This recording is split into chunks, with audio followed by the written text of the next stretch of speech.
So tricky. do you know what today is?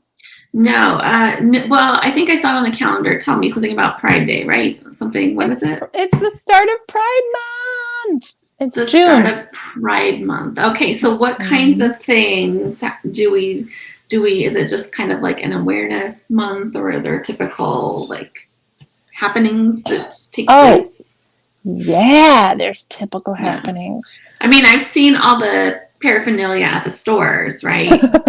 That's new. So, That finding Pride stuff at the stores is like maybe the last 10 years. But, yeah. before that, it wasn't a thing. And now that it's widely accepted, it's so cool. I'm not even going to lie, to walk into a store and see, even if it's like a little end cap, it has like Hmm. these little rainbow things. Well, like Target, it's everywhere. And Yes! as I walk past them, I just think of what, like, how my family reacts when they're going to Target. The ones that are,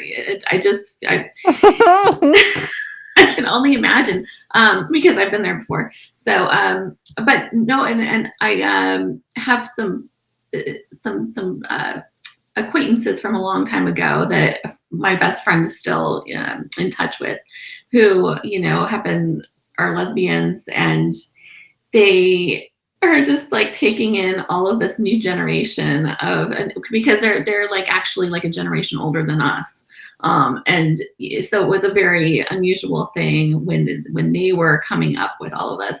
And Yeah. just so my friend Charlotte was telling me all this stuff about how they just look at the new generation, go, God, they have it so easy. They have no idea what it was like, and they just take this for granted. And you know, um, I think my first taste of that was like um the generation right behind me, which before everything was like really openly like celebrated. I remember her posting things about people not understanding gay people, and I was like, well, any chance that you get to educate somebody, you need to take it. And she's like, they need to educate themselves. And I was like, whoa, no. She's like, it's not our responsibility. I'm like, listen, as long as I've been open, number one, people are afraid to ask questions more often than not. mhm. They think that if they ask you about being gay, that it's offensive Yeah. because they don't know any better, which is fine because I would have people say, well, oh, can I ask you about it? Like, and I always would say, like, ask me anything. Because if you don't allow people to ask questions, um, how are they ever going to learn? They're going to just assume that you're aggressive. And when I look at like where I came from, the church I came from before, they're convinced that gays have an agenda and that we're trying to change everybody. And I even Yeah. remember the pastor's wife saying like, well, we had a girl on the worship team, but they recruited her. Like gays recruited her. And so Oh she's like, so gosh. she left and she's like, and she became the man. And I remember just staring at her like, that's not the word. And over time I realized like, oh, okay, she really did mean that. She really did think that gay people are out here trying to like just make everybody Yeah. gay, and that's just Well, not isn't it. that But isn't that isn't that kind of projection? Like they feel like, well, because they're trying to convince everybody and right. bring them in, right, and recruit them, so they figure everybody else is doing the same. Yeah, Who knows? except being gay isn't like I've accepted Jesus. It's like, no, No. it's just like I am what I am. Yeah. Um, but growing up, so like when I was in high school, we were really lucky. We had a gay straight alliance. We were allowed to go to a gay conference, which was called True Colors in Hartford. Um, we had diversity day at our school.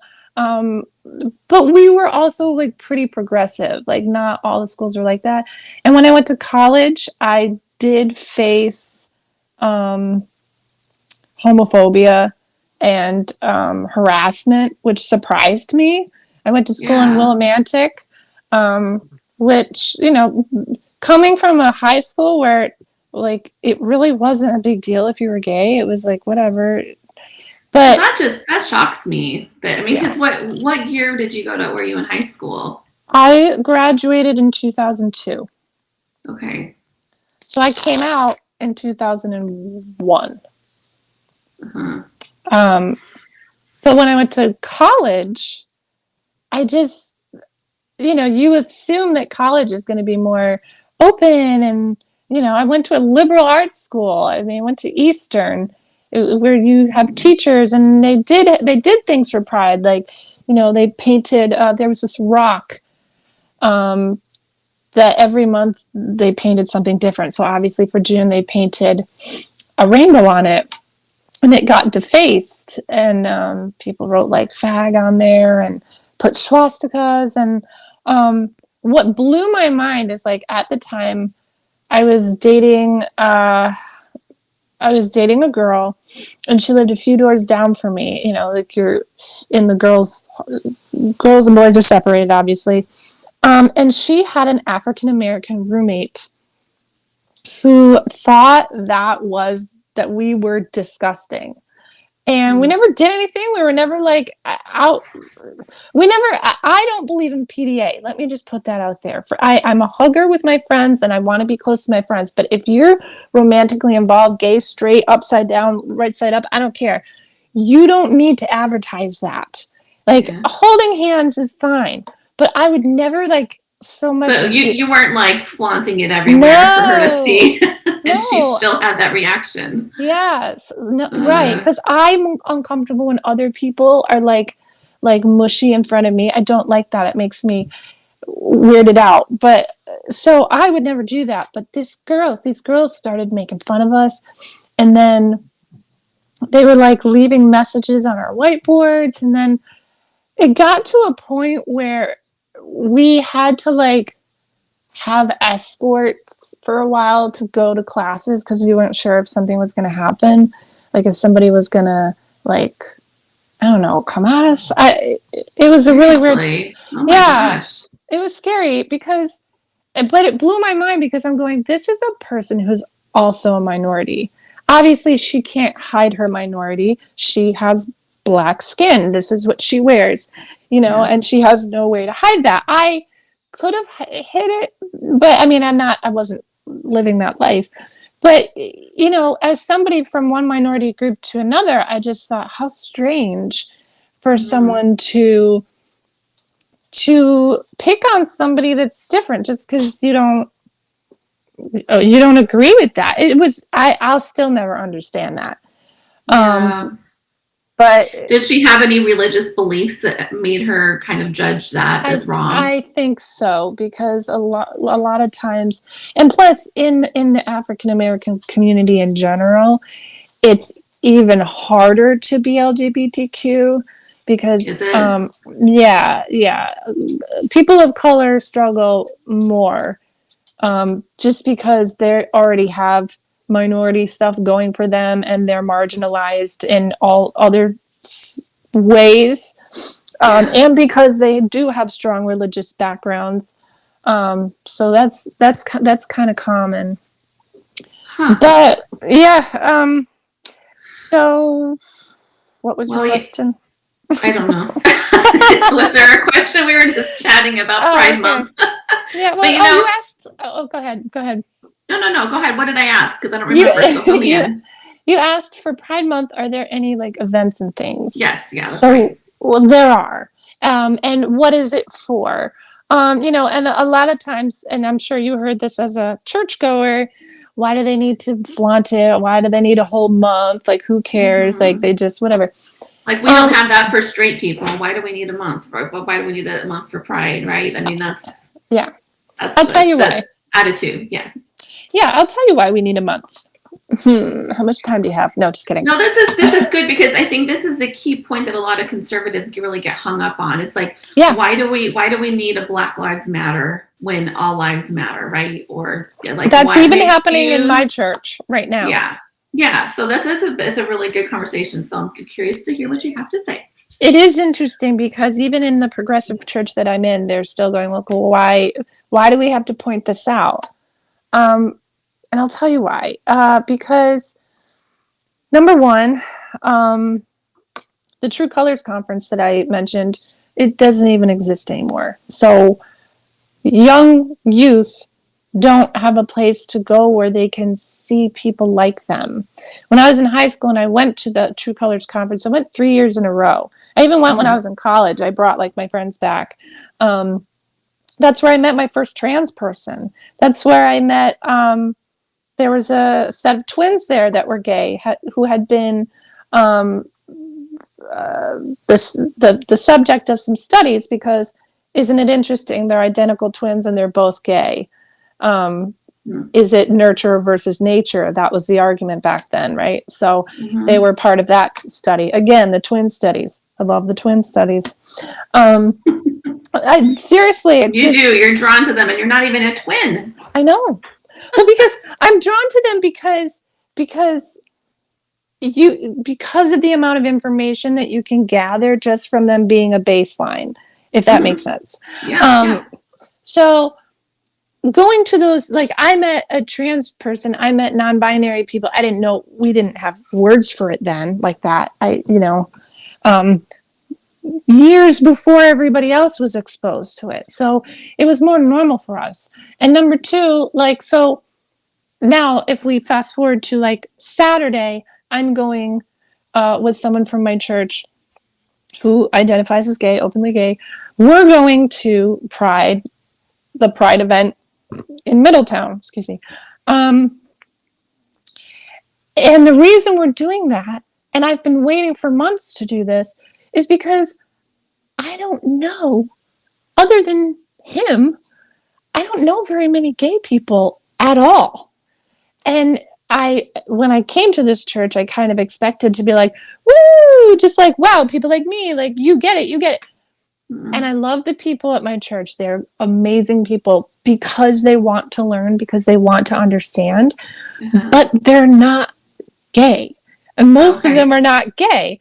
So when you're sitting there, I mean, it's one thing to have the elders that are there that are gay, which I love that, cool. But they had a whole different experience, like you said, a whole different experience growing up gay as a now 70-year-old or whatever, or 60 to 70-year-old, versus me coming up where it was kind of more accepted. And now the kids behind us who are like, I'm not even a gender. Well, dude, I can't. I was like blown away by the fact that I went walking in my son's middle school and like there were girls just holding hands, like it was like a nothing, like it was just like no big deal, because that was not the thing for when I was in high school and middle school. It was a big deal, Yeah. So well, it's important to talk about pride because a lot of people don't understand that. Number one, we're a lot more spread out than people think. Yes, you may know a gay person. I know a gay person here or there, but when you compare it to how many straight people you know, and the reason I tried to, date men for so long is because they were easier to find. Yeah. But I don't want to date men anymore. I mean, I thought that I could make it work, and it just is. So for me, Saturday is huge, and I'm excited to go because I'm going to see myself represented. I know people hear that and they don't quite understand. Like they don't internalize it the same way. Like when I see like a woman with like her buzz cut or like living her best life or like girls holding hands, I'm like, oh, like it's the same way you watch Disney movies as a kid. And it was like, oh, there's my Prince Charming. Like I can see myself doing, like we don't have that. So the pride events are where we do see that, like, oh wow, you've been married this long, or oh, you found this is your love story, or so. And the other thing is there's history, just like we do Black History Month, because the reason, and people are going, well, why do we have to have Black History Month? You know why? Because we don't fucking teach Black history in school. So we have to.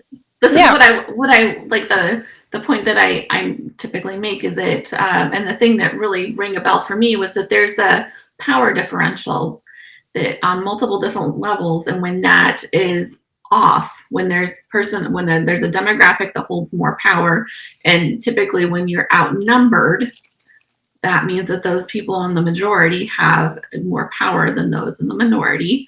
Anytime you have a power differential, there's going to be inequalities. There's going to be, you want to try to, to bring things up and not like, I don't know, you want to try to even that power differential. Good people want to do that. People in power usually don't want to level the playing field. Yeah, those in power, it's hard to let that go once you have it. Yeah. Right. Because that means that things have to change. So, have you heard of Stonewall? Do you know what that is? What you mean by besides like stalling or? No, the Stonewall riots. Oh, no, I haven't. Okay, so I'm going to just give you a quick history.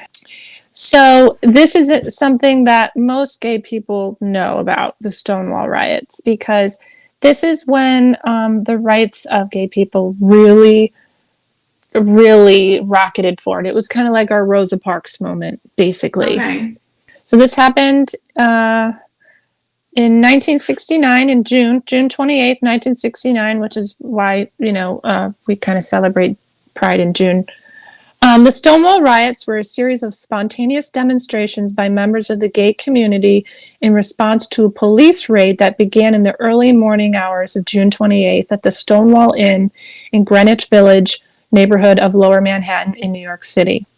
Basically, in a nutshell, it was a gay club, gay whatever, and it was the one place that people could go, especially drag queen or gender fluid, like people who couldn't walk the streets really looking that way and be accepted. So they were in this club, whatever, and the police raided them and arrested, attacked, and just went crazy on them. Same thing that kind of happened. I don't want to say same thing, so please nobody come for me, but it's sort of like when people of color were fighting for their rights and they weren't doing anything wrong. They were just existing, and police brutality happened to them. This was our police brutality moment for the gay community. And after that, they were so pissed off. They were like, you know what? What the fuck? We were not doing anything. It wasn't a club where there was a huge orgy going on. They were there. They were dressed up. Men were wearing makeup. Girls were together. Boys were together. They were having a good time. And the police came in and fucked their shit up. And they were like, I'm done with this. And that is what moved things forward. I mean, obviously, that was 1969. So it's been a minute and it took a long time. But that's one of those founding moments in the history that sort of brought light to like, hey, we're not evil people, we're not criminals, we're just living. So, well, I'm really glad you told me that because I had no idea. So that's great. And then and so from there, how did they protest? Like, did they just hold protests? Like, how did they say this was not okay with me? Let's look, because I don't want to mess this up. Oh, okay. So I'm going to redo the article, if that's okay. Sure. Just a quick article. Let me see how long it is before I say it's a quick article, and then it's like 10. Whoa, okay. It's long. Let me find you a Cliff Notes version. Sure. So I guess what was happening was that it was common for police to be raiding gay bars. They were trying to shut them down all the time. On a hot summer night in 1969, police raided the Stonewall Inn, a bar located in New York City's Greenwich Village that served as a haven for the city's gay, lesbian, and transgender community.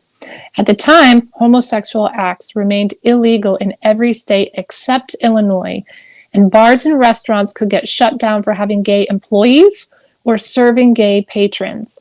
Most gay bars and clubs in New York at the time, including the Stonewall, were operated by the mafia, who paid corruptible police officers to look the other way and blackmailed wealthy gay patrons by threatening to out them. Police raids on gay bars were common, but that particular night, members of the city's LGBT community decided to fight back, sparking an uprising that would launch a new era of resistance and revolution. Let's see, June 24th, 1969, police arrest Stonewall employees and confiscate alcohol. So on Tuesday, Before the riots began, police conducted an evening raid on the Stonewall, arresting some of its employees and confiscating its stash of illegal liquor. As with many similar raids, the police targeted the bar for operating without a proper liquor license. After the raid, the NYPD planned a second raid for the following Friday, which they hoped would shut down the bar for good. After midnight, on an unseasonably hot Friday night, the Stonewall was packed with 8 plaincloths or undercover officers, 6 men and 2 women. They entered the bar. In addition to the bar's employees, they also singled out drag queens and other cross-dressing patrons for arrest. In New York City, quote, masquerading as a member of the opposite sex was a crime. More NYPD officers arrived on foot and in 3 patrol cars. Meanwhile, bar patrons who had been released joined the crowds of onlookers that were forming outside the Stonewall. A police van arrived, and police began loading Stonewall employees and cross-dressers inside. Accounts vary over exactly what kicked off the riots, but according to witness reports, the crowd erupted after police roughed up a woman dressed in masculine attire. Some believe the woman was lesbian activist Stormy DeLavery, I'm sure I butchered that, who had complained that her handcuffs were too tight. People started taunting the officers, yelling pigs and copper and throwing pennies at them, followed by bottles. Some in the crowd slashed the tires of the police vehicles. According to David Carter, historian in the author of The Stonewall, The Riots That Sparked a Gay Revolution, the hierarchy of resistance in the riots began with the homeless or street kids, those young gay men who viewed the Stonewall as the only safe place in their lives. 2 transgender women of color, Marsha P. Johnson, I think we learned about her, and Sylvia Rivera were said to have resisted arrest and thrown the first bottle or brick or stone at the cops, respectively. Although Johnson later said in a 1987 podcast interview with historian Eric Marcus that she had not arrived until the uprising was well underway. The exact breakdown of who did what first remains unclear, in part because this was long before the smartphone era and there was minimal documentation of the night's events. As the police van and squad cars left to drop the prisoners off at the nearby 6th precinct, the growing mob forced the original NYPD raiding party to retreat into the Stonewall itself and barricade themselves inside. Some rioters used a parking meter as a battering ram to break through the door. Others threw beer bottles, trash, and other objects or made impromptu firebombs with bottles, matches, and lighter fluid. Wow. More cops showed up, blah, blah, blah. Protesters outsmarted them by running away, circling short blocks, and coming back. Finally, sometime after 4 a.m., things settled down. Amazingly, no one died or was critically injured on the first night of rioting, though a few police officers reported injuries. Despite having been torn apart by the cops, the Stonewall Inn opened before dark the next night, though it wasn't serving alcohol. More and more supporters showed up, chanting slogans like "Gay Power" and "We Shall Overcome." Again, the police were called out to restore order, including an even larger group of officers who beat and tear gassed members of the crowd. This continued until the early hours of the morning when the crowd dispersed. Over the next several nights, gay activists continued to gather near the Stonewall, taking advantage of the moment to spread information and build the community that would fuel the growth of the gay rights movement. Though police officers also returned, the mood was less confrontational. Hold. Yes, we have a landline. No way. You know who existed anymore? You know who calls scam? That's probably some guy from India. Probably, yeah. Though police officers also returned, the mood was less confrontational, with isolated skirmishes replacing the large-scale riots of the weekend. Now we're into July 2nd. In response to the Village Voice's coverage of the riots, which referred to the forces of faggotry, protesters swarmed outside the paper's offices. Some called for burning the building down. When the police pushed back, rioting started again, but lasted only a short time, concluding by midnight. The New York Daily News also resorted to homophobic slurs in its detailed coverage, running the headline, Homo Nest Raided. Queen bees are stinging mad. So, the lasting impacts of the Stonewall riots. With Stonewall, the spirit of 60s rebellion spread to LGBTQ people in New York and beyond, who for the first time found themselves part of a community. Though the gay rights movement didn't begin at Stonewall, the uprising did mark a turning point as earlier homophile organizations like the Mattachine Society gave way to more radical groups like the Gay Liberation Front and the Gay Activists Alliance.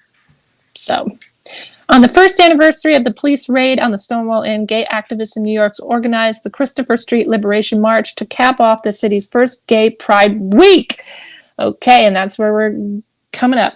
As several hundred people began marching up 6th Avenue towards Central Park, supporters from the crowd joined them.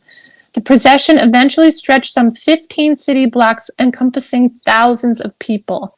Inspired by New York's example, activists in other cities, including Los Angeles, San Francisco, Boston, and Chicago, organized gay pride celebrations that same year. The frenzy of activism born on that first night at Stonewall would eventually fuel gay rights movements in Canada, Britain, France, Germany, Australia, New Zealand, among other countries, becoming a lasting force that would carry on for the next half century and beyond. Wow, it's amazing how one event can really spark a domino effect across the world. What do you think, hearing that, as somebody who, and the only reason I know about Stonewall as a community is so I know about some of my community and some of my history, but for someone like yourself who's not exposed to that and wouldn't think to look for gay history, how do you feel hearing that? It just reminds me of Black Lives Matter all over again. Yeah. What we just went through. I mean, it's the same outrage from both sides. Yeah, it's very similar. And it's just what I wish is that those people who have this power and that they are trying to enforce and hold the law and create this society or try to create this society they feel like is good and beneficial for everybody. I wish that they would just take the time to get to know people individually and hear their experiences. And I feel like if things would soften, I just feel like if we could somehow make that connection, because I don't feel like, because I know when I was on that side of things, the more conservative view of things, I certainly didn't hate people. And so when you get these accusations from either the gay community or from Black people towards, the opposing side saying, you're heartless and evil, and that's not really the case. Although it comes across that way. Do you know what I mean? It's not like this. It's not like people are intentionally going, I want to control you, and I don't know. They're really truly doing the best that they think they're doing the best thing. Yes. So if there could be understanding on both sides, just of that, I don't know, and I don't know how to make that happen more. Well, we kind of talked about in a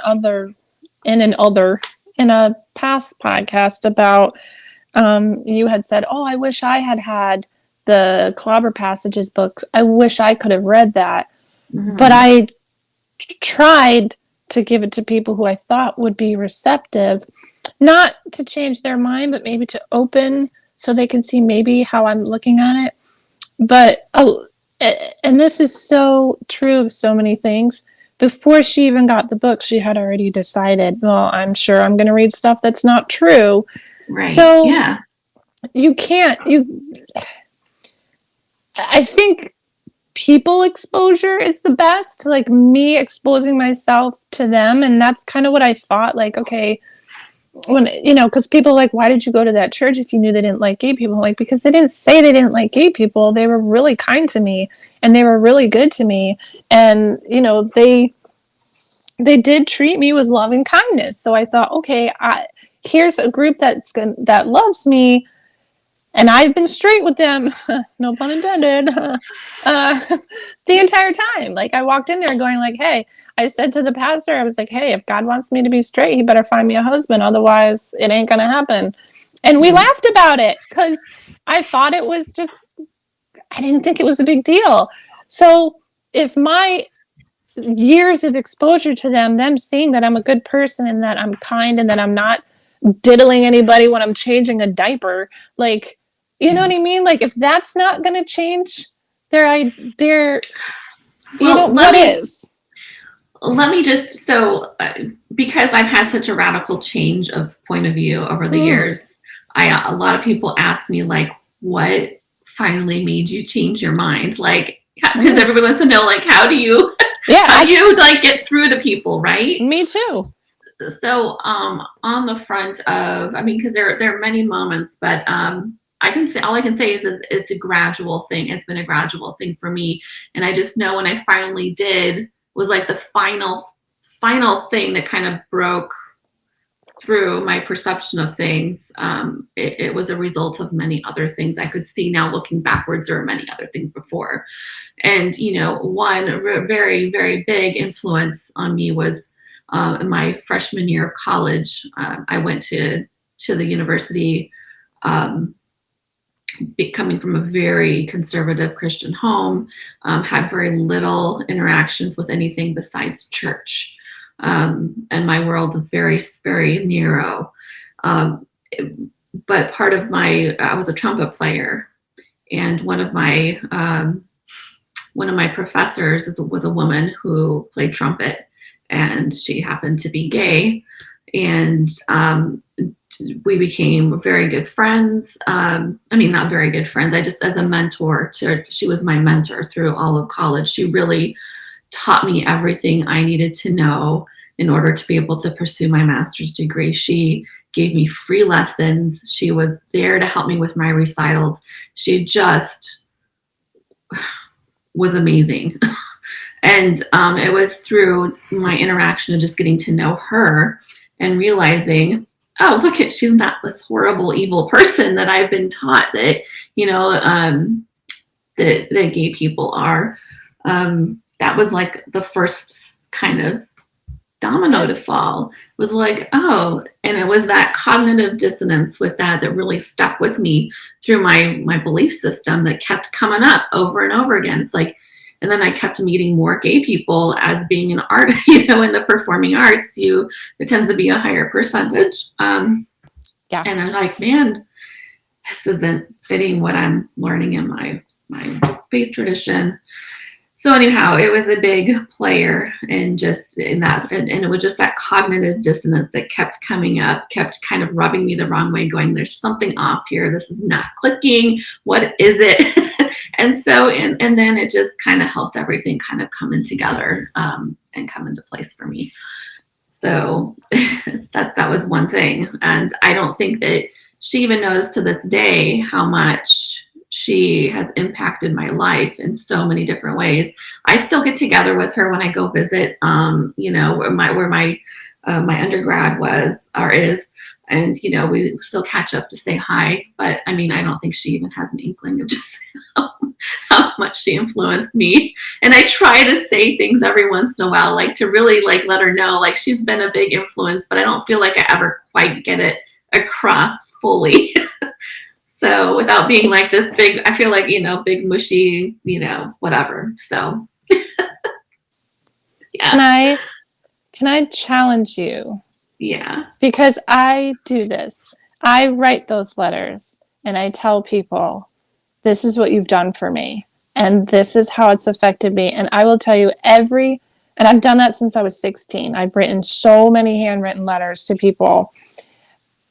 And every single time it's terrifying because I'm thinking like, this is so vulnerable and they're going to think I'm so psycho.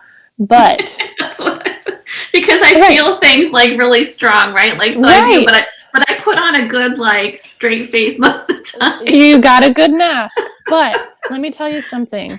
Those letters change people's lives. Yeah. And especially as someone in the gay community who you don't even know probably how many obstacles she's had to overcome. Mm-hmm. Like, she needs to hear that from you.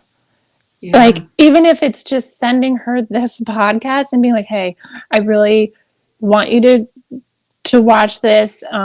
We're talking about gay rights and religion, and I mentioned you, not by name, obviously, but and the impact that your existence in my life had, in finding a loving faith and finding a loving spirituality, and taking down preconceived notions, because nothing is a greater enemy to a gay person than the church. Yeah. Nothing. Because and that's the hardest part about today, where even the Pope has like, okay, yeah, like, all right, we admit it, like, it's not that big of a deal, we sort of messed that up, gay is not a sin. But it has been integrated so heavily in so many religions that, and I've said this before, like, so many times, it's either you choose to be gay or you choose to love God. It can't be the same. So here, the reason I'm at a church that has big flashy rainbows on the side of it and a sprinkling of gay people, barely a sprinkling of gay people in it, is because, is it too little too late? Because people that are gay don't want to go to church because they're not sure if it really is safe. And even within a church that is promoting, like, we are safe and we love you, there are still people in that building, granted a very small amount of them, who don't like that. Oh, so so I have to remind myself, like, yes, this is a safe place, and yes, the majority of these people are so here for me. And just like anything else in life, I just have to deal with, like, the naysayers, and that's it is. But Mm-hmm. when you hear that your existence, and especially something like, her sharing just her kindness with you and being her authentic self, Mm-hmm. people who've had to hide that for years, or can only share it with select people, because many gay people, are only out to, like, their friends or, like, certain places. There are Mm-hmm. people like, I, I wish I could be out everywhere. I can't. I work with my dementia patient who's a Jehovah's Witness. Anytime something remotely gay comes across the TV or something, she goes, ugh, look at those Yeah. freaks. And I go, stop it. You don't get to judge. You don't get to judge them. I mean, I Little do. does she know. Yeah. I Oh, and she loves me to death, but I know, because of her religion and because she's not all cognitively there anymore, if she knew, she would immediately turn on me. I know that she would. And yeah. I just have to accept that. And not everybody has to go through that. So, I mean, when I was making flyers for this podcast and I went to Staples, I was making these flyers, right? And I was like, hey, I want to um, print these, whatever. The person that was serving me was a young man, younger than me, and he had purple sparkle eyeshadow on, and he had his nails done, but the rest of him was just dressed in guy clothes. And I was nervous to give it to him because it says faith forward on the top, but I had all the little Yeah. symbols. I had all the symbols. I had the cross. I think I had the Unitarian symbol. I had a gay pride flag and this and that. He goes, well, it'd be cheaper if you did this in black and white. And I was like, I really need people to see the colors. I need them to see the flag. And I could see him off in the back in the printing area, like, reading what I wrote. Yeah. And he ended up giving me, like, twice as many flyers for, like, nickels on the dime. And I said, I'm just trying to dig down the patriarchy. And he's like, I love that. And I said, and I also just want to thank you for being yourself out in public and just being who you are. And you could see in his face, like, because, for every one of me, there's 100 other people going, you're a man. Why are you wearing eyeshadow? Why are you, even men with nail polish? That's very common now. Mm-hmm. Even straight men wearing nail polish. Like, it's just like a fun thing. But there are still so many people that'll turn and look at him like, and give him that dirty look, Yeah. So, and why? Because of what he's wearing? Is he hurting anybody? Every time like I encounter something like that, it just makes me I don't know. It's like I just feel a bit of joy at seeing somebody be their authentic self and just and having the boldness to do that. I just love it. I mean, I really so like I always struggle though, like how to like, do I acknowledge anything? Do I say anything? Do I just like, If what you do I can, so if you can, if you can, because even I get nervous saying something. I know I'm very loud and in people's faces, but like, even for me to, I thought about it for like 15 minutes before I was like, thank you for being yourself. Like, okay, bye. You know, like yeah. he needed to hear that. When I was in the car, I felt really strongly about it, but you feel awkward pointing something out. But if you can, try to You acknowledge, be think like, hey, so? or Yeah. like, hey, I love that. It doesn't even have to be like, hey, I love your living out loud. Like, but like, Yeah. I like your eyeshadow. Or, Yeah. oh, what, can I see your nails? Like, Well, there compliment was them like you would anybody else, you know? because there was this one. There's this one. I often when I go to have my therapy, it's usually at lunchtime. You know, when I'm done and I'm starving, so I go pull Oh, through Panera on the way. You know, for my long drive back, and there's this guy that works there that's just, you know, he always is just so friendly. Like always has this joyful presence of how are you doing and just like everything, but he's got this gorgeous nails. And so one time he came up to my car and I was like, I love your nails because they were beautiful, and like I always have these like bitten down me nails. too. He's like, oh, thank you. He just like loved the compliments. I was like, okay, good, that went Yeah. over well. I just don't know, like I don't know if I should say something. Like, is that just being, I don't know. So I always struggle No, over whether to say something or not. that's important. I cannot stress to you how important that is, because there's so many people that are going to go, why is a man wearing nails? And Yeah. or who might call back later and be like, I was served by a man wearing nails in my car. Like, Really? people are bold enough to be assholes. We need to be Wow. bold enough Yeah. to be kind. You know, so you probably made his day. Like, I Yeah. It watch a seems lot like it. that, So that's yeah. nice. He like I watch before quarantine, I was dabbling in makeup and like learning how to do like full face makeup, which I know how to do. I just obviously don't really do it anymore. But I watched a lot of James Charles and men taught me how to do my makeup, not women. I watched all these gay men and they taught you how to like blend and this and that. I was like, oh my gosh. And it was funny because when I would go to church and we'd have an event and they're like, oh my God, your makeup looks amazing. I'm like, I would always say, yeah, I learned it from a guy on the internet. And they're like, a guy? I'm like, yeah, a gay man. Like, and they're like, what are they going to say? And now actually you look like shit. Like, no. Yeah. So, but I remember going through the McDonald's, drive through McDonald's, right? And this girl, like, I don't know if she's gay, straight, whatever, but she had this loud makeup on. It was like rainbow and bright, the cut crease, and she had a full face. And I was like, I have to say something to her because it probably scares her to put that makeup on, and it probably scares him to put those nails on a little bit. But they're like, no, this is what I want to look like. This is what I want to dress like. So anytime somebody validates, like, hey, I was like, girl, your eye makeup is fresh. And she's like, thanks. You know, even though they're wearing these bright things, and you think, oh, everyone that's doing that must be extroverted. They're not, all of them are, and they're not sure how people will respond. You know, if my grandmother went through the drive-through, she'd be like, look at that painted whore. I So, know. Yeah. you know, Yeah. so yeah, Oh, whenever you it's validate just, people's authentic selves. yeah.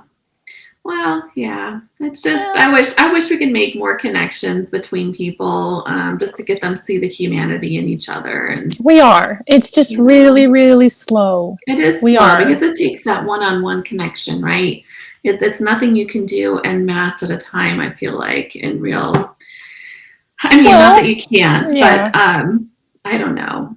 Well, it's kind of like we talked about Renee coming to my church and speaking, transgender woman. Um, I guarantee there were people in that room who had never been in the same room as a transgender person. And Mm, that's her speech started with, I'm here to introduce you to a trans person. And so when you were leaving the church, most of us go out and, pass the pastor on the way out and say goodbye. And some can cut out if they don't want to like wait. But all of those people had the opportunity to meet Renee at the end of service and shake her hand. Or I made sure to hug her. I was like, "Can I hug you?" And she was like, "Yeah." And I was like, "Because I just wanted her to feel like, okay, I'm not looking at you like a freak. I'm not looking at you like I value that you are here." And I didn't have to say anything like that. I just hugging her. The action is like, I'm accepting you, And so all these people behind me or in front of me get that opportunity, even if it's a few minutes. And then, of course, which I forgot to post, but the Q&A after the service, people could actually ask questions. And so things like that, even though it is a bigger group, somebody else might ask a question that somebody on this side is too afraid to ask, and then you get to hear it. And it opens your mind. My first question when I saw her the entire time was, why didn't you change your voice? Because she still had her male voice, right? Yeah, yeah. And she addressed that in the Q&A. I wasn't at the Q&A. I was actually at a drag show. I said, Interesting. I'm leaving. And this is right, this was like right while I was still kind of talking to some people at the last church. And I was like, well, they were like, what did your pastor say about you going to a drag show after church? I was like, she cheered me on. I didn't tell them that same day we had a transgender preacher there. You can only let them experience so much at a time so they don't explode, right? Yeah, I also didn't want to get like hate mail and stuff. So, but I said to them both, because they were, the pastor and Renee were side by side, and and she goes, "Oh, are you staying for the Q&A?" And I said, "I'm actually supposed to go. I'm on my way to a drag show." And they were like, "Best reason to miss a Q&A. You don't need one." And it was just so amazing to walk out of church on a Sunday feeling so full, like, wow, this is a place that brought in a guest speaker to speak not only on gay rights, but as a transgender, which is like the minority of the gay community, because everywhere there's a hierarchy, of course. And then to be cheered on, because ironically enough, when I got saved at the last church, August 12th, 2018, 17, 18, I went to a drag show after, but I couldn't tell anybody. I couldn't tell anybody because I was like, I remember getting in the car with my friend going, I just gave my heart to Jesus. And she's like, really? Good for you, Beach. And I was like, thanks, Beach. She goes, do they know where you're going? I go, we're not telling. So even that same day that Renee came and spoke, and then I went to the drag show with my friends, I was able to post the pictures of me and my friends with the drag queen. And yes, I did get a few comments from people from the old church like, is this what your new church is supporting? And I was like, yeah, it is. Yeah. So the contrast is huge. You know what I mean? It's like, for me to go to church, celebrate God, and then go to a drag show and celebrate a drag queen who has a dirty mouth and everything else, and to celebrate a transgender woman pursuing God in ministry, I'm sorry, that is all encompassing for me. That is what I'm looking for. That's what I needed. And I knew in that moment, I was like, no matter what challenges are in this new church, like this feeling right here is why I can continue going to church, why I can continue following and looking for God, because not all gay people have given up on God. And that's really the only reason that I struggled. Not the only reason, obviously politics, but they're asking you to change yourself. They wanted me to change myself, and they wanted God to convince me to be straight. And I'm just like, why? I'll just be miserable while you guys get to live your happily married lives or unhappily married lives. You know what I mean? So. Yeah, but it's a major difference in the way that people view the Bible and view their faith, and that's really is what it comes down to. So if you're going to hold to an inerrant Bible view of the biblical view of the world, then you're going to continue to have the same outlook on the gay lifestyle, on all number of things. But it's not even accurate.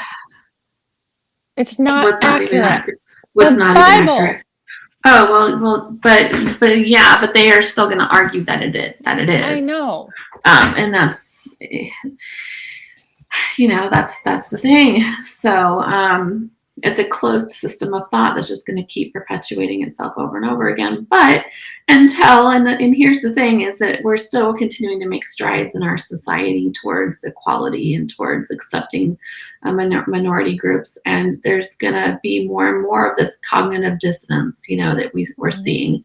And that's either going to create the catalyst for change like it did for me, or it's going to create people who are increasingly angered and double down. Yeah, they're going to double down. Yeah, and I fear violence on that end, because they're going to put such a high stake in what they feel that they're losing, and they're going to tie all of the end time stuff into it, and that's going to be another fuel on the fire. I worry a bit about that, but I think it has to come to a head at some point in order for there to be a breakthrough. So it'll be interesting to see how that happens. Well, one of the things that I was always talking about when I first started going to church was, well, what about this guy? Or what about these people that are doing these bad things? And there's a verse that I was given, which actually helps me in this field as well. And that is, vengeance belongs to the Lord, not me. I don't have to right the wrongs of the world. Which back then, I looked at it differently. Like, basically, if people are going to be shitty, they'll get theirs. Let God take care of it, aka karma. Mm-hmm. But now I look at it here again, I still feel the same. Like, let God handle it. Let God handle those people that are going to double down and try to start shit, because it's not my job to darken my heart to meet them where they are. It's my job to be loving like Christ, and to show kindness the same way that your trumpet teacher did for you. She didn't sit there and preach to you why gay matters and why include. She didn't do any of that. She just existed kindly, and whatever happens. Right. Can you read my shirt? No, I can't. Love thy neighbor. I can't. Love thy immigrant neighbor.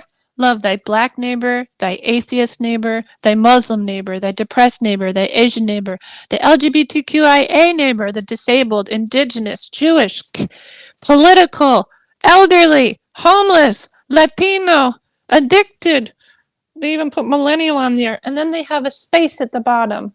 Love thy blank neighbor. Fill in the blank.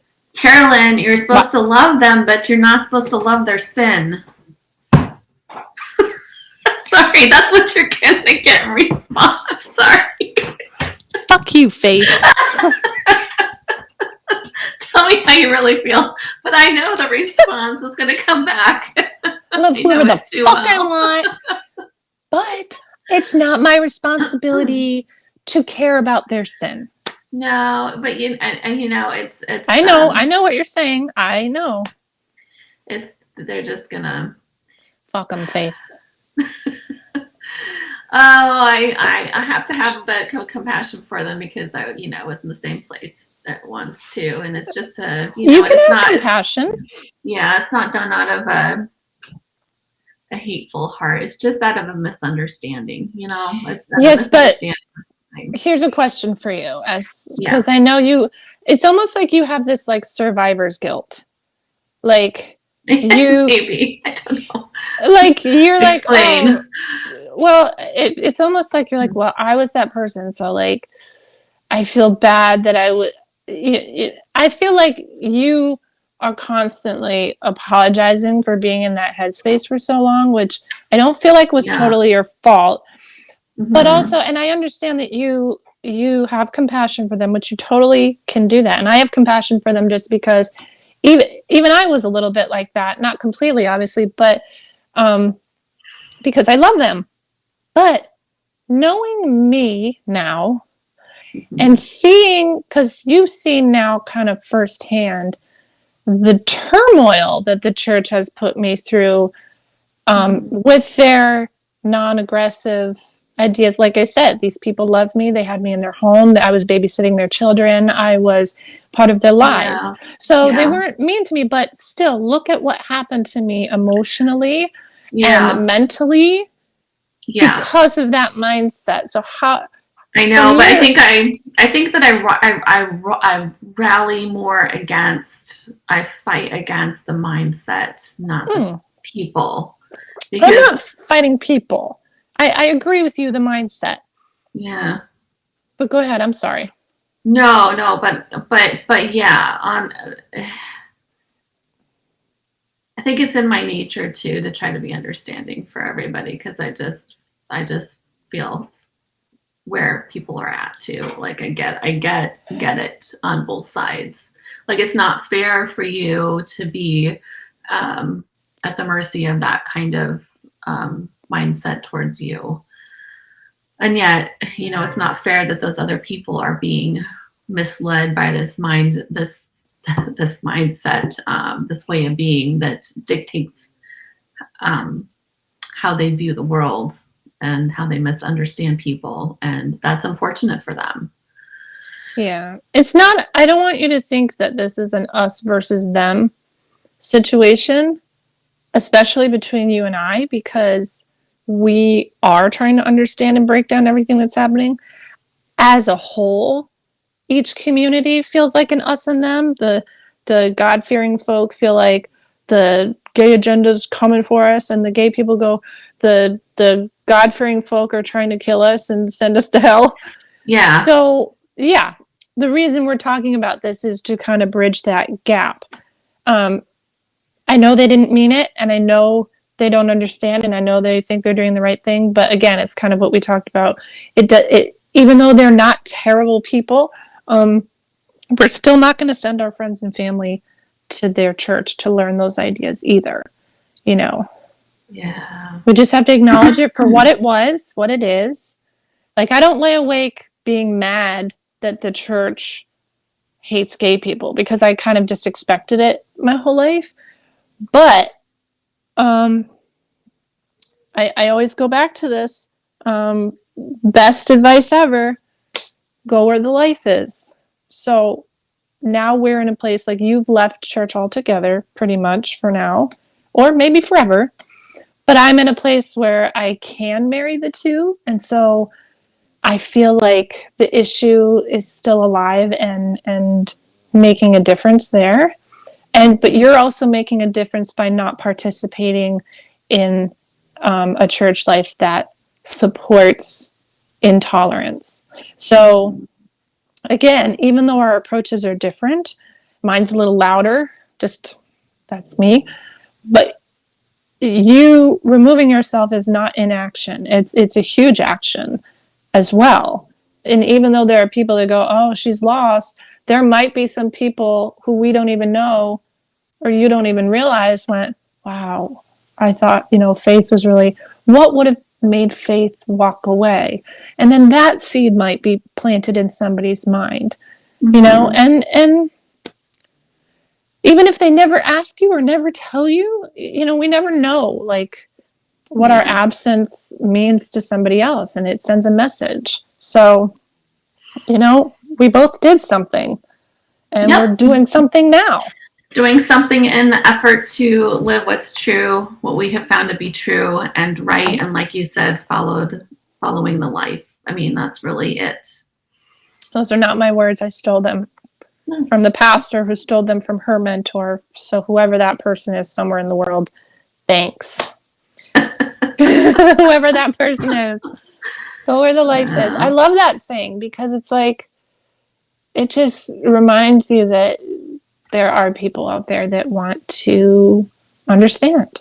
And you're one of Yeah. those people by sitting here and letting me talk to you about the Stonewall riots and saying, hey, I want to know, like, why do we have Pride Month? And, it's if you've ever watched these things on TLC where it's like little people conventions, it's like, why do they have little people conventions? Well, because there's not little people all over the place. So it's like when they all come together, like, oh my gosh, you're as tall as me, or, and you want to feel like you're not Not a freak. alone. Yeah, like Yeah. you're not alone. I know. Yeah. I gotta share something else in regards to Please this. do. An experience that I had that when I was working as the Christian education person, I had somebody who's very dear to me, whose daughter, who is also very dear to me, who's recently come out as being gay. They contacted me to talk about what does that mean for her faith. And Are they still at the old church? no, it's not at the Oh, old church. It's okay. but they had kind of existed in a surrounding family that's very conservative Christian. So Let's pray for them. she had grown up hearing that it was a sin, that she was going to go to hell, Mm-hmm. and it just broke my heart to like talk to her on the phone about it, and to hear that. But then also, like, I was able to share a different view of Christianity too with her. And her mom told me that afterwards she like had tears in her eyes when she was talking to me on the phone, because we're not in the same, yeah, because we're not in the same state. And I just like think that, like, if there was a moment where like all of this was worthwhile, like that would be it for me to be able to share, like, yes, I know what you've been hearing, but yeah, there is also another way to read your Bible, to experience God that is so valid and so real and so accepting of who you are as a person. And it was just, I was grateful for it, and I still think about her a lot. I sent her two books, one book, I don't remember what I ended up doing. And just wrote her another note in it. And I'm just, I wonder where she's at now with it. I haven't checked in for a while. How long ago was that? Probably about a year ago. Yeah, you should touch base. But yeah. That's interesting to hear you say, these people came to me for gay Christian advice, which is, but also a great compliment to what you've done and where you've come from. And now to know that, because it's like what I told you when I was fighting with my family last week, the number one cause of teen suicide or suicide for LGBTQ people is the lack of support from their family. Yeah. Because most of those people, like I said, can come out to their friends because their friends are their chosen family. But there's always part of you that wants your family to love and accept you. But even if they're not going to, what's worse is hearing your family tell you that your existence is wrong. So you gave that girl hope. You should check on her. I know. Well, I mean, I it's not that I've checked in a roundabout way. I just ask about how she's doing, and she seems to be doing well. But that's good. But yeah. How old was she, out of curiosity? The girl. She was 15. Yeah. When I talked to her. That's important. So, that's an important age, because you're going through your adolescence and you're figuring yourself out, and you have a lot of emotions, and then that's the same time my family, 15, 16, was telling me that we love the sinner but hate the sin. And, you start to shut down. Yeah. Because loving the sinner and hating the sin is that phrase sucks. Because you still feel like, well, we hate your sin. It's like you hate my love. Right. My sin is loving someone. You hate that I'm loving someone. And I've never got a good answer as to somebody saying, like, when I say that, I'm like, how can you hate love? And they're like, well, it's the wrong kind of love. I'm like, is there? I mean, pedophilia is the wrong kind of love. And that would be a great conversation to have, because I think that a lot of Christians don't understand what love is. They think that it's something that it's not. And so you got to think about, you can't just throw around the terms that you use. You've got to think about what it means. What does this term mean that I keep using over and over again? Let's define it. Let's make sure that I have a good grasp of what it is, because that could change everything, really. So let's talk about what love is. I want to know what love is. Oh, gosh. I want you to show me. I stepped into that, didn't I? You just opened that door for a song. I was like, in my head, I'm going, I know that's a song. I know that's a song. There's probably several you could have just... That's the one I got.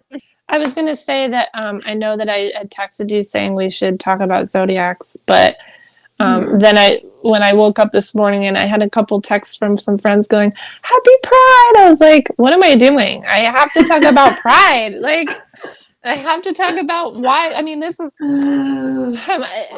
sometimes I worry that you're going to get so sick about talking about gays and God, because that's like my biggest thing. No, that's all right. It's a good learning thing for me to talk about gay people and the gay issue, because I just feel like I need to gain some comfort talking about it, because I feel very... It sounds like you're doing good.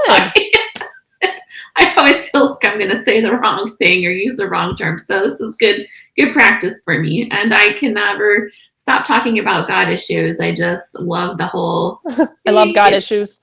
I do. I love theology, philosophy, the deeper meaning of things. Anything that's related to that, I can get tired of talking about. So let me put it this way. And this is probably for most...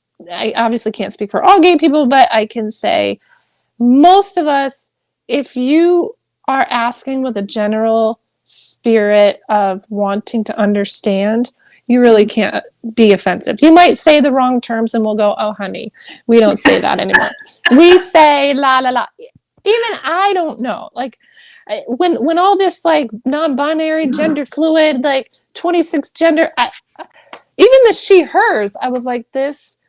I'm not gonna lie, I was like, this is dumb. What is this? What do you mean they, them? What the hell is this shit? I'm like, back in my day, you were gay, straight, or bi, you know? And even that is like my own prejudice within my own community. Yeah. And when I was growing up, because I identified as bisexual, a lot of people were like, oh, you're just being selfish, or, you know, being selfish was a big one, or why don't you just commit to a side? So even though it's a very woke community, we still have our own prejudices against certain things. There are some people in the community that accept gay, straight, bi, but they don't accept trans people. So it's more complicated than you would think. And as you've seen, like, over the years, the acronym has grown. It used to be LGBT. No, it used to be LGB when I was growing up. Lesbian, gay, bi, and then T, trans, and then Q, queer, and then I, intersex, I think, and then A is the ally. So you're even in there. Oh, okay. All right, good. I didn't know what the A was for, so thanks for A is for ally. So anybody that supports gay people or wants to just be loving towards gay people, being an ally is one of the most important things you could ever do. So as long as you're in this, you know, trying to understand, like, you're one of us. So if I'm talking about the community, then what's the appropriate way to say it? LGBTQ, is that the most common way to refer to it, or is there like no one good way to do it? Like, because if you were a, let's say you were an organization that wanted to say that you supported this community, what would be the appropriate, correct way to do it? Like, I know that from what you said that, you know, it's pretty acceptable as long as you're trying, right? It would be, I mean, people wouldn't be like, you're such a, you know, whatever, unwoke person because you didn't get it right. But,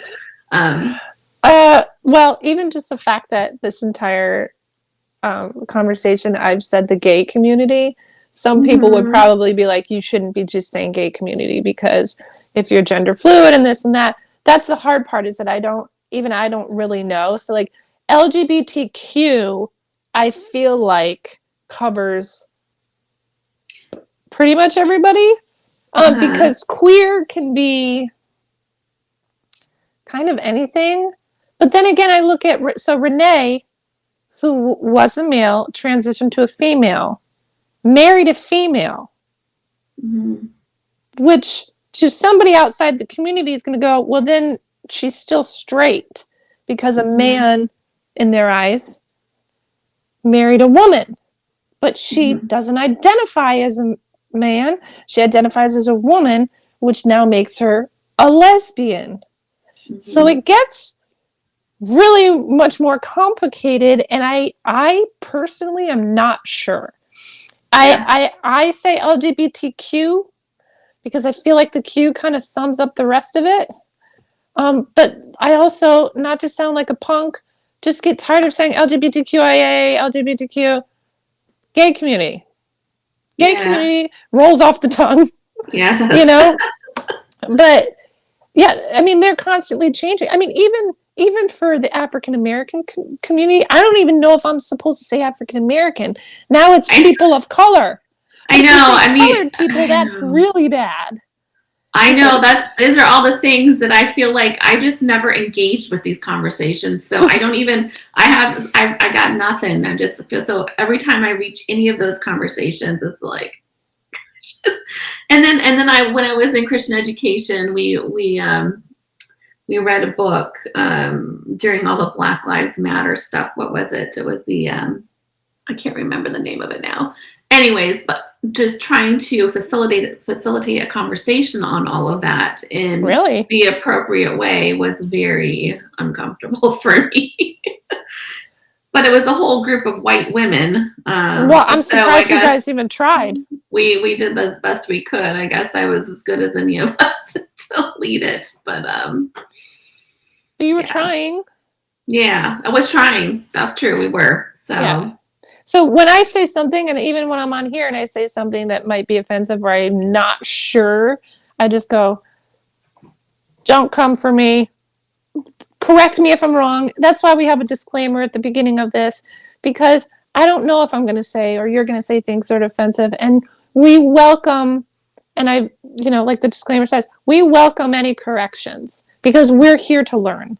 And it's just the two of us. We only have limited exposure to things and limited knowledge. So that's why I would love it if people would be like, hey, no, this is the correct term for that, or anybody that wants to volunteer to come talk to us and give us yet another uh, viewpoint, because yeah, we're two white women. yep, that's a narrow field, but That's a narrow field. so okay, so I'm going to try to expand this conversation a bit, and we don't need to go any further. We can stop or whatever you want to do, but Go for it. let's see how this works. So we're talking about Pride Month Mm-hmm. and how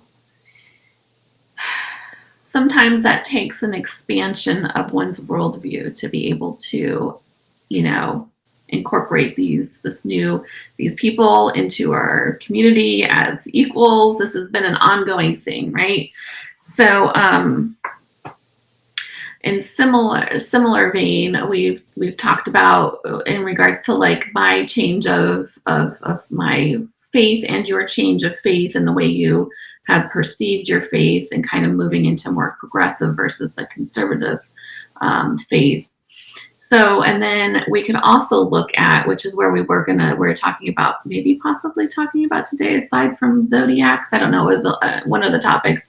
Also, talking about this moving into another dimension of thinking, as in like other dimensions of reality, maybe Existence.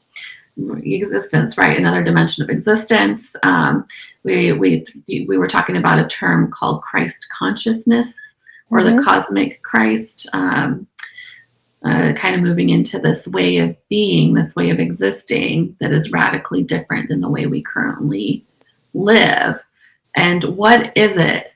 And how can we broaden and expand our perspective of this current existence into something broader, like the Christ consciousness, or you might have heard it said like maybe another dimension, fourth dimension, the fifth dimension, this expansion into a new way of being in this world, like the new heaven and the new earth, as the Christians might put it, or putting on the mind of Christ.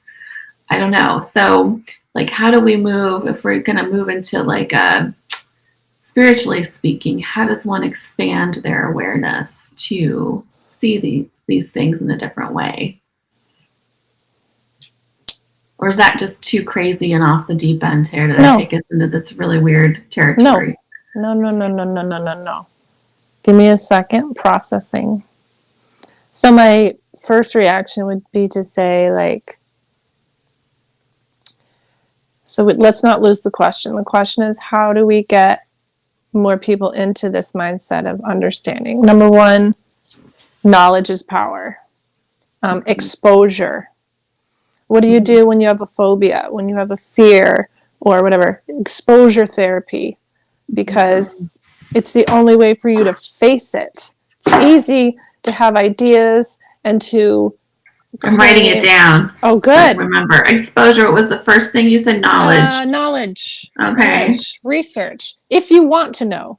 Yep. If you want to know, research. Look it up.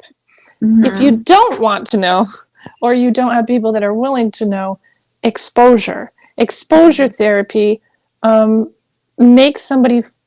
somebody to be in front of the problem. Just like when people can talk shit about you on the computer, but then when you're standing in front of them, they don't have anything to say. Interesting how that happens.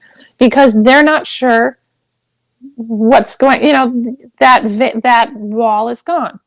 Mm-hmm. The third thing I was going to say, which kind of goes off the deep end with you and is a little dark. I was talking to my mom the other night, and she said something about the rats mentality, like rats. So she said, when rats become overpopulated, they begin eating each other and killing off each other to downsize the population. So one of the things that I've said many times is that in our world now, because of medicine and technology and all the things that we can do to expand our lifespan, we have the older generations with more closed minds living longer. And that's a problem because the generations behind them, that, the natural flow of evolution of ideas and progression of society is being stunted by our own advances in medicine and technology. So all the people that are in Congress and the government and the Supreme Court and all this stuff, these people are fucking ancient and they have no term limits. So the people making all these decisions and actually putting blocks on inclusion and blocks on human rights for gay people, black people, all sorts of stuff. These people are not dying off as fast as they used to. When the order of power falls down, people are more likely to try and understand their neighbor. Right now, people are, for the most part, comfortable. They have food, money, whatever. And so for those people, it's easy to be like, oh, I don't need to care about these other people. But when you bring the population down, you have to care about your neighbor, because your neighbor could be the difference between living and dying. It's when we were infants when the world was younger, we relied on other tribes and countries for different supplies. When the Puritans, the colonists, came here, they relied on the Native Americans, the indigenous people, to teach them how to eat the food here and grow the crops. And everybody was nice until the colonists learned all the things they needed to know about the land, and then there was a power struggle because they had stronger weapons, killed off the Native Americans. Now it's a hierarchy. You see what I'm saying? So are you suggesting that kill everybody? Population control. What are you saying here, Carolyn? Yes, yes. Population control. Abortion Oh, should be legal. Um, okay. and if we're, there, even things like, and this is going to get dark, trigger warning, assisted suicide should be allowed. There are people that are on rescue measures who are 96. You're 96 years old. You're in the hospital, and your family is saying, if my dad or mom codes, I want you to do everything you can to bring them back. And they can. And what Mm-hmm. quality of life is that? So there's a lot of things keeping the natural cycle of life at bay that I think Mm-hmm. should have more um, liberation. If you want to go, you should be able to go. If Mm-hmm. you don't want to give birth, you should not be forced to give birth. Um, and then, so that's just from a life and death standpoint. And then, if we want if we all want to stay on this earth for whatever reason, then our governments need to be changed where there's term limits and there's reform in the policies and the what they can receive from money, from whose pockets. But that's not Hmm. going to change because that's So anything you're having a. saying we need more turnover for everything if we We need want a. things to Yeah, change. If yeah. we want a new change, like, but if we're looking at this in the spiritual sense and we're trying to find this new way of living in this world, a new, I like how the first two translate the knowledge and research. Like sometimes you have to kind of have Yes. a grasp of what you're trying to do. You have to Right. know maybe the knowledge could come through a certain faith tradition, could come through Christianity, it could come through Buddhism, it could come, you could find a faith tradition that helps you kind of tread this path towards what some might call Yes. enlightenment or salvation or some new way of being in the world, right? A better way of being in the world. Right. If you're asking what can an individual do Mm-hmm. to move things forward, that would be it. Yes. So find people that Yeah. have the same goals as you, Mm-hmm. who are willing to teach you, who are willing to um, listen to questions that might be offensive, but try to Mm-hmm. understand you. And um, I And I like your thing of exposure too. exposure is huge. Yeah, exposure is huge.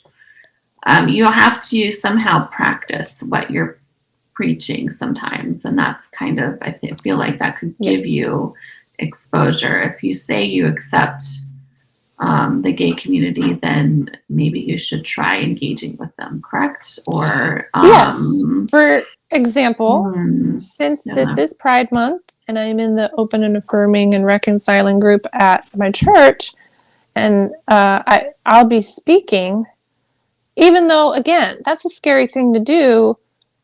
And part of me feels like it is an obligation of mine to share my story with these people because my hope is to reach some of them that are on the fence.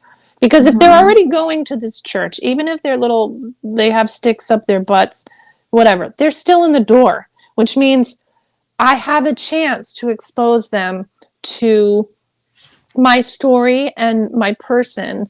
And so I know some people don't feel like it's their job, they just want to live. Fine.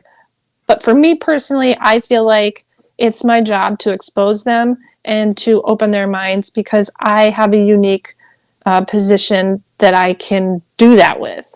You know what I'm saying? Mm-hmm.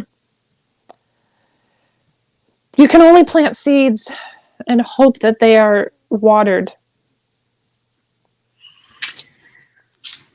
Yeah. Anyhow. Any other Yeah. questions, ma'am? You're like, here's a question, and I'm like, kill everyone. I'm not sure where to go with that. You don't have to. You don't have to. But I just think that's part of the problem is the and there's no offense to the older generations, but the older generations that are not dying off and not making way for the younger generation to come in and try things that are new. Mm-hmm. Even if they don't die, stay alive, but let other people have a chance. Yeah, that just, you need to keep an open mind and an open heart, no matter how old you get. You know, it's funny. My husband got a text message from some family or some. It just made a comment about something that, yeah, I can't even. I don't want to get specific, but it was not. It was like it just really kind of showed their age, you know, and that the fact that, you know, things are progressing and moving and and they can't quite grasp, at least this is my take on it, they can't quite grasp that change and be okay with it.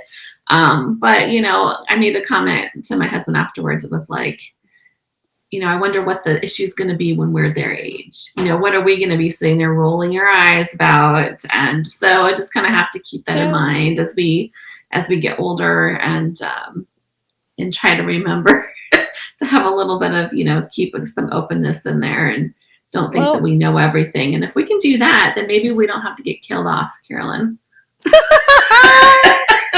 Maybe you'll let me live a little longer. Oh, bitch, you're on the radar. I'm going to be watching your age going, okay, when do I got to take Faith out? No. But it's like I said with the she, her, or the they, them. I rolled my eyes at that in the beginning. I'm like, what the fuck is this shit? But I'm in a place like, not only like I would say my current church changed my mind on that, because quite a few of the people in their signature, in their emails, it'll say she, her, he, him. And watching these older generations, I don't want to kill off, but watching the older generations there that are trying so hard to learn and be respectful, I was like, oh, what kind of an asshole am I? Like, they're like, hi, I'm so-and-so, I'm he, him. And I'm like, oh, you're so cute. You know what? I'm she, her. And it, you know, it took me a while to get used to it, because it felt silly, and it felt, but we've all gone through some kind of trial, and even someone who's been through a trial kind of close to this issue, I still was insensitive to it. So it's really about like just trying to keep a self-check, but not so hypervigilant that you lose your damn mind. Yeah. Just try. That's all I ask. Everybody just try a little. Hold loosely to what you think. You know, like my son came home from, he had like a conversation with somebody at school, or he had watched some YouTube video about somebody talking about the whole pronoun issue, this kind of debate that's kind of been going on, and he started parroting back this, you know, the more conservative take on it, like, why can't, you know, where is this all going to end if we, you know, I don't even remember what the argument was. And it's so, but, you know, I kind of, and this is kind of been my approach to parenting, is just like to let him like argue it out, and then just offer up another way of looking at it, and be like, well, did you consider this? And does he listen? Yeah, he listens. Yeah. And I think he's still wanting to argue back a little bit. But, you know, I think it's just, people got to be able to think it through. And I'm grateful that he's thinking about those things, and he's trying to wrestle with them, because he's done this on multiple different, you know, fronts. He's trying to figure out the world, about, you know, how he feels about, you know, things like philosophical things even, and about religion. And he's just, you know, kind of going through all the different things. And I almost feel like I'm on that path too, now that I'm open, that I can be open to other, you know, faith traditions and other ways of viewing the world. I feel like I'm just kind of trying them all on. Do you talk to him about that too? Do you talk to him about different faiths and stuff? I do. Yep. As it's been appropriate, now that he's, you know, 13, we are having more and more conversations about it, and I can, you know, fill him in on more. But it's tricky with kids. It's like, you know, you gotta have to filter, like, what is perfect, what is good for their age. Yeah. So, but he's reached the age now where I feel like I can be pretty open with him about stuff. Kids understand a lot more than we give them credit for. Oh yeah. Yeah. Yeah, but there's always an age appropriate way to explain what it is that's going on. It's not that you deny what's happening, but there's an appropriate way for their age to say it. Yeah. So good times. I want to do one whole episode where I just dissect your entire family. Oh, that could be interesting. My son, he pulled out a birthday card he got from my mom, and it said something like, happy birthday. The nut doesn't fall far from the tree. We're all nuts, or something like that, along the line of how nutty we were. And it was like a dancing squirrel singing a song. So, hey, you want to dissect our family? It could be a little nutty. I do. All right. That's cool. So that's that story. I will probably share. I had a few things, like maybe some stats or some facts that I wanted to share about the LGBTQ stuff and religion, but we have a month, so I'm going to save that for the next one. Is that Spike? That's Spike, yep. He wanted to say hi. He wants to chew on my cord is what he wants to do. Spike, you better back off. You say hi. Spike, hi. Don't make me put you in the generation where I need to get rid of you. I'm so sorry. Sweet. You're so sweet. Look at him. He's like just a big fluff loaf, a loaf of fluff. You see the fur like floating everywhere. Oh God, that's so awful. Faith, I know this is super short notice, but you should come with us on Saturday. Oh, to what now? The your husband's away, right? No, he'll be back by then. He's to the pride event. It's not just a parade. It's just like a full immersion. I actually bought a shirt. I scoured the internet for the perfect shirt I want to wear. Even though this looks perfect, if it's sunny, I'll melt to death. So I bought a white shirt. And you know what? Let me get it. I'm going to show you. Hold on. Pause. Okay. So I wanted to have a nice inclusive shirt that says, hey, I'm gay, but also I love Jesus. Look at that. So it's a God love is fully inclusive. Ah. So for those of our audio listeners, it is a rainbow cross. Half of the cross is just a big rainbow, and the other half says, God's love is fully inclusive. And if you realize it doesn't have an S there, which really bothered me just because grammar. Yeah. But it's too late. Why? But why? Like, do you think that was a mistake, or do you think it was on purpose? Or I think it was a mistake, and I asked my buddy. I was like, "Do you see the problem here?" And he was like, "No." And I was like, "Where did you buy it?" The internet somewhere. I can't even remember. It was like 2 a.m. I was probably stoned. I don't know. So when I got it, I was like, "What the hell?" But he said it's okay. All like the church nerds will like love it. I just wanted, and again, this. Okay, so picking a shirt like this to wear a cross at a pride event, but to make sure that I had to be really thoughtful when picking this out, because even if people don't take the time to read what it says, they know that I'm not there to convert them. Because I don't know if this will happen, but many, many times when pride events or anything gay related is happening, you always have your counter protesters who are there like, God loves you, like, come back to the light. But one of the most important things is to pick something that even from far away, they'll know like, hey, I love Jesus and I love God. So I'm not here to convert you. But like, if you're wondering if God loves you, I'm a person that will talk to you about that. Yeah, it's safe to talk to you about it. Because I've seen in the past, and this is another, these are subtle ways of being inclusive. There's another, I saw this years ago, where Christians would go to pride events and they would have either signs or shirts that said, I want to apologize to the gay community, or they've made statements like, wow. Or I've seen a lot of shirts that say like, I'm your mom now, I'm your dad now. Like, so for kids that, and they walk through the streets so that kids who have been cast out of their homes by the religious parents can see those people, and they create a connection. A lot of times they'll go up and hug them. So I know. It's a big thing though, because it happens so. It's so common to be thrown out of your house because of religion and versus being gay. So it's like you're like a walking billboard. It's like, hey, I love God and I love gays, and it again, it's more representation, not just for gay people, but also for Christians who are like okay with that. And Yeah. I've seen shirts where the shirts apologize for hurting. I'm sorry for hurting any gay people with my religion. Things like that. So it's really, there's so many ways, and people get really creative in how they can reach others and Yeah, help that's them feel great. inclusive. And then you don't even have to open your mouth. And if you Yeah. do, it's usually because somebody's asking you about your shirt, and Yeah, that's great. you That's can really say, cool. "Oh, well, I do this, I do that." Yeah. So Huh. also, I hope to find my wife there. So There you go. It's a good place to go looking, huh?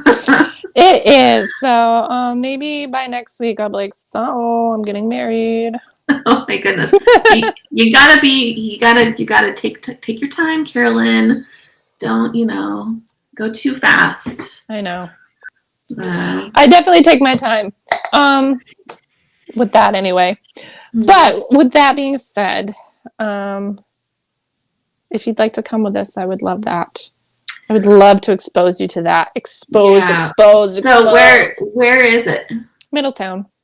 Okay. Let me think about it. I've had a very social past several weeks and I'm kind of Although, need to shut yeah, up for a while. yeah. But let me think about it and see what our weekend is. Okay, I'll let you know. okay, that'll be So good. I'll get If some more not, details from you later. if not in August, I know that Ocean Beach in New London has a Pride event. I think they do it in August because so much happens in June, and most people go to like they look for the big cities to do things in because that's where the most people will gather. So I think Mm. in our little smaller communities here, that's why New London does it in August. And I know that my church does take part in that, and they do have a booth there. I was told Well, that 3 churches were present at the last one, and I was blown away and people will come up to their booths and be like, I can't believe you're here. Like, yeah, I and they're like, bet. yeah, like we want you to know, like God does love you. Like whoever told you he Yeah. doesn't, like that's bullshit. So it's even their presence there is so meaningful. So yeah, I Yeah. just think you'd find it all very interesting. I would indeed. Indeed. You know what we need to do though, just on another note, I would But love to use this tool that we have with this platform, this streaming platform, and just like have conversations with people too. well, Because that's what we I'm have trying. Yeah, I'm trying to get people. I've talked to random people, and like I said, I want to get Renee, and I even just I do want to have those conversations. I know what you're yeah. saying.